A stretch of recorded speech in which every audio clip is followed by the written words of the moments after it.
নমস্কার বন্ধুরা, কেমন আছেন সবাই? গল্প যেখানে সত্যি চ্যানেলের আরেকটি নতুন গল্পে আপনাদের সকলকে আবারও স্বাগত জানাই। সুবিমল চুনি গোস্বামী। ভারতীয় খেলাধুলার ইতিহাসে এমন অলরাউন্ডার সম্ভবত আর পাওয়া যাবে না। দেশের ইতিহাসে সম্ভবত সেরা ফরওয়ার্ড, সীমিত দক্ষতা নিয়েও ঘরোয়া ক্রিকেটে সফল এক ক্রিকেটার। উদাহরণস্বরূপ বলা যায় 1962-তে তিনি তখন হায়দ্রাবাদে। একই সঙ্গে আইএফএ এবং সিএবি থেকে টেলিগ্রাম পেলেন। দুটি রাজ্য দলেই তিনি সুযোগ পেয়েছেন। যোগ দিতে হবে। শুনলে অনেকে অবাক হয়ে যেতে পারেন, তিনি ক্রিকেট দলের সঙ্গে যোগ দিয়েছিলেন। সত্যি বহুমুখী প্রতিভাই বটে। 1938 সালের 15ই জানুয়ারি জন্ম। মাত্র 9 বছর বয়সে যোগ দেন মোহনবাগান জুনিয়র টিমে। আজীবন মোহনবাগানেই থেকে গিয়েছেন। শোনা যায় জেসি গুহ ইস্টবেঙ্গলে নিয়ে যাওয়ার জন্য 60-এর দশকে বাজারে ঝড় তোলা ফিয়াট গাড়ি দিতে চেয়েছিলেন তাকে। তাতেও সবুজ বেরুন ঘর থেকে ভাঙানো যায়নি চুনিকে। শোনা যায় প্রথম মোহনবাগান জার্সি গায়ে ওঠে ভাগ্যের জোরে। অন্য দুজন অনুপস্থিত থাকায় তিনি জার্সি পান। চুনি খেলতে শুরু করলেন লেফট ইনসাইড হিসেবে এবং শুরু হলো এক অবিশ্বাস্য যাত্রা। মোহনবাগান টানা 3 বার ডুরান্ড কাপ জেতে তার নেতৃত্বে। একবার সর্বপল্লী রাধাকৃষ্ণন মোহনবাগান বনাম পাঞ্জাব পুলিশের ডুরান্ড ফাইনালে বিশেষ অতিথি হয়ে এসে দেখলেন চুনি ওয়ার্ম আপ করছেন। রাষ্ট্রপতি বলে উঠলেন, ওহ আবার চুনি, ফাইনাল খেলাটা তো দেখছি তুমি অভ্যাসে পরিণত করে ফেলেছ।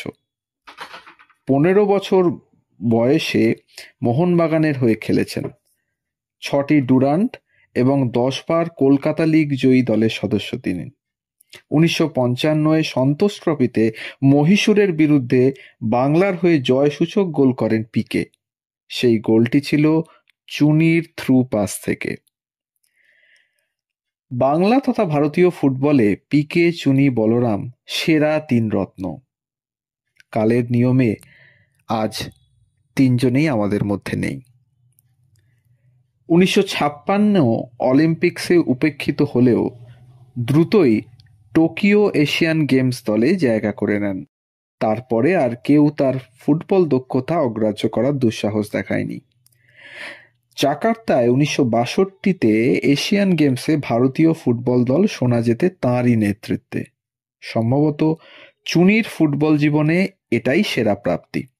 1964-তে এশিয়ান কাপ এবং মারডেকা টুর্নামেন্টে রানার্স দলের নেতৃত্বেও তিনিই ছিলেন। তার দুর্ধর্ষ গতি ও ড্রিবলিংয়ের সামনে নতজানু হতে দেখা গিয়েছে অনেক বাঘা বাঘা ডিফেন্ডারকে। সঙ্গে দুরন্ত ট্র্যাপিং, সুচতুর পাসিং, আরও কত কি।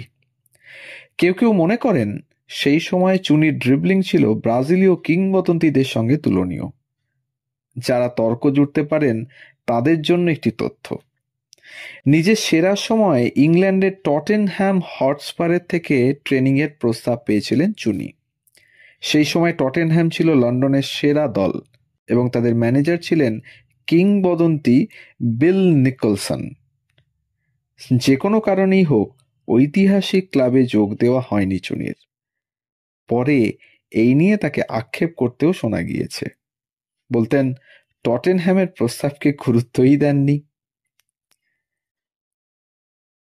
অন্যদিকে ভারতীয় ফুটবলের গ্ল্যামার বয় ছিলেন চুনি।